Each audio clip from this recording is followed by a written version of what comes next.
雲の糸。作、芥川龍之介。朗読、きららくらら。ある日のことでございます。お釈迦様は極楽の蓮池の淵を一人でぶらぶらお歩きになっていらっしゃいました。池の中に咲いている蓮の花はみんな玉のように真っ白で、その真ん中にある金色の髄からは何とも言えない良い匂いが絶え間なくあたりへ溢れております。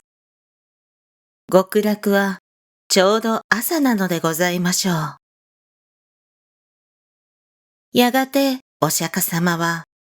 その池の淵にお佇みになって、水の表を覆っている蓮の葉の間から、ふと下の様子をご覧になりました。この極楽の蓮池の下は、ちょうど地獄の底に当たっておりますから、水晶のような水を透き通して、三途の川や針の山の景色が、ちょうど覗き眼鏡を見るように、はっきりと見えるのでございます。すると、その地獄の底に、神田田という男が一人、他の罪人と一緒にうごめいている姿がお目に留まりました。この神田田という男は、人を殺したり、家に火をつけたり、いろいろ悪事を働いた大泥棒でございますが、それでもたった一つ、良いことをいたした覚えがございます。と申しますのは、ある時この男が深い林の中を通りますと、小さな雲が一匹、道端を張っていくのが見えました。そこで神田田は早速足を上げて踏み殺そうといたしましたが、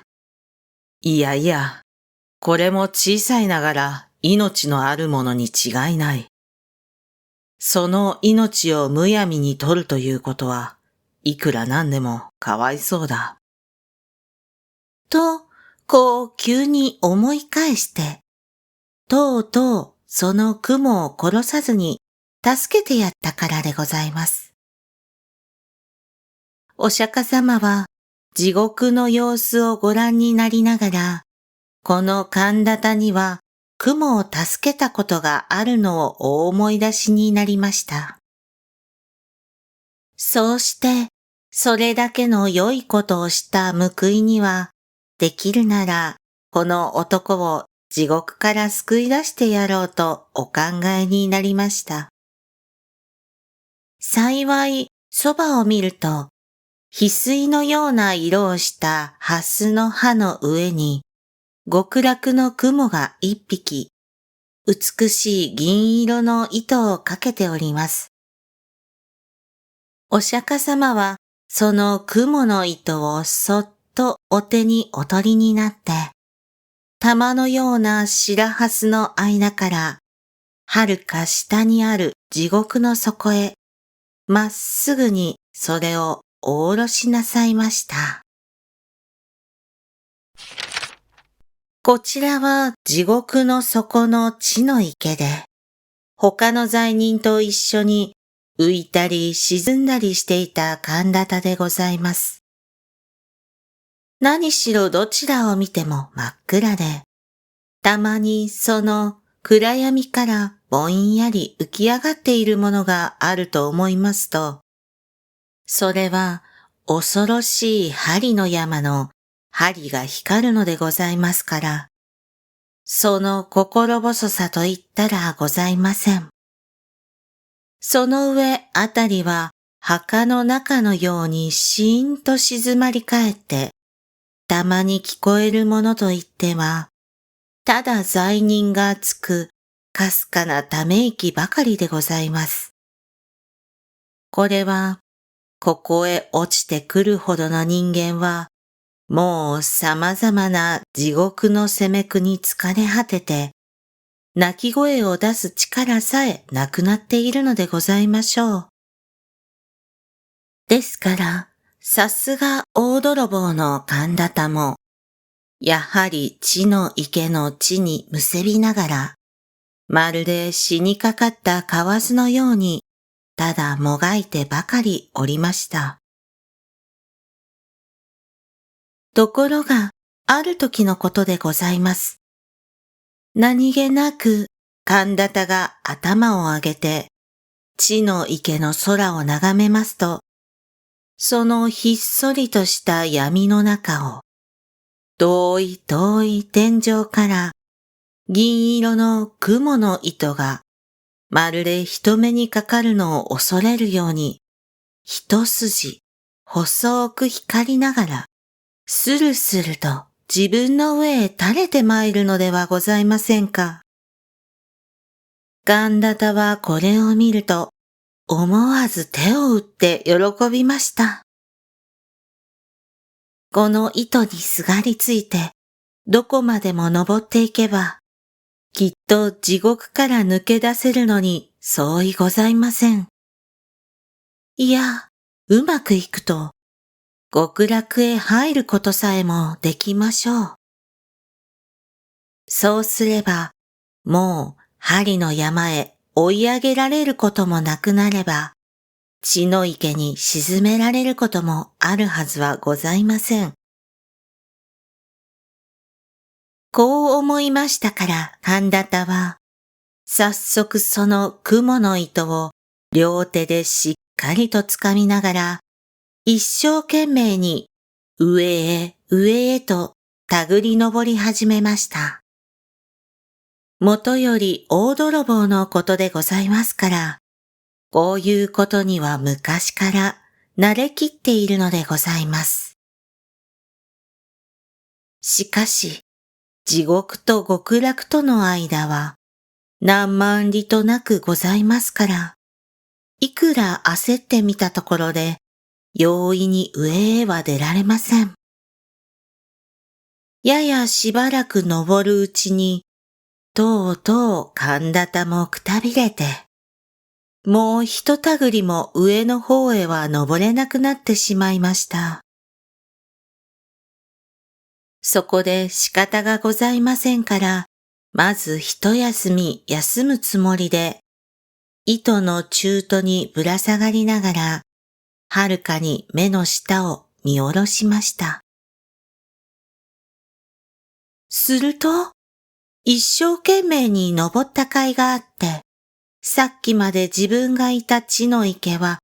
今ではもう闇の底にいつの間にか隠れております。それからあのぼんやり光っている恐ろしい針の山も足の下になってしまいました。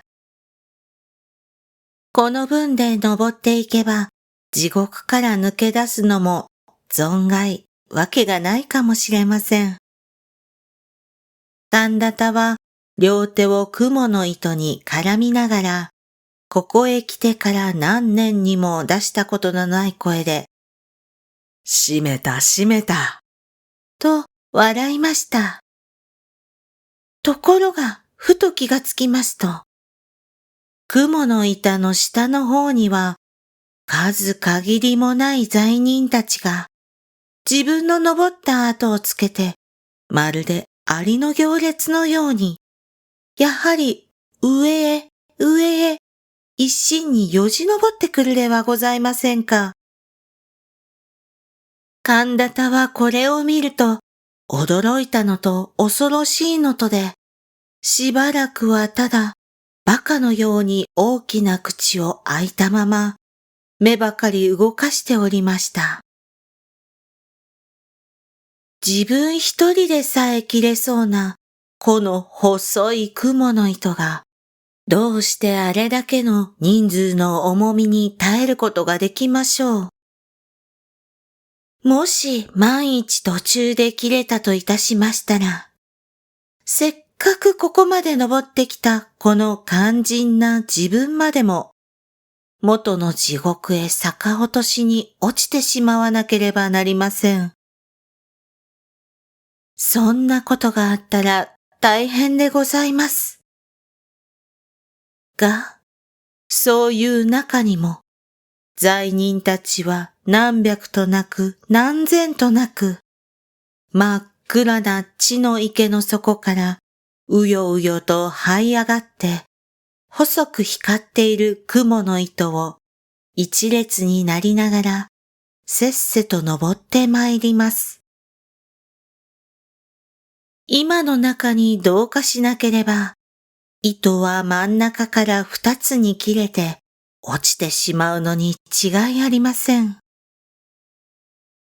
そこで神田田は大きな声を出して、こら、罪人ども！この雲の糸は俺のものだぞ。お前たちは一体誰に聞いて登ってきた？降りろ！降りろ！と、わめきました。その途端でございます。今まで何ともなかった雲の糸が、急に神田田のぶら下がっているところから、ぷつりと音を立てて切れました。ですから神田田もたまりません。あっという間もなく風を切って、コマのようにくるくる回りながら、みるみる中に闇の底へ、真っ逆さまに落ちてしまいました。後にはただ極楽の雲の糸が、キラキラと細く光りながら、月も星もない空の中途に、短く垂れているばかりでございます。お釈迦様は極楽の蓮池の淵に立って、この一部始終をじっと見ていらっしゃいましたが、やがて神田田が地の池の底へ石のように沈んでしまいますと、悲しそうなお顔をなさりながら、またぶらぶらお歩きになり始めました。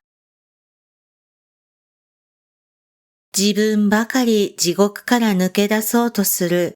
神田田の無慈悲な心が、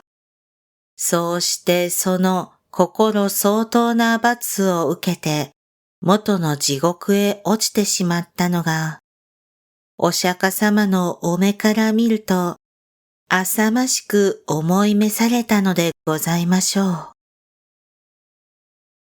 しかし、極楽の蓮池の蓮は、少しもそんなことには頓着いたしません。その玉のような白い花は、お釈迦様のおみ足の周りにゆらゆらうてなを動かして、その真ん中にある金色の髄からは、何とも言えない良い匂いが絶え間なくあたりへ溢れております。極楽ももう昼近くになったのでございましょう。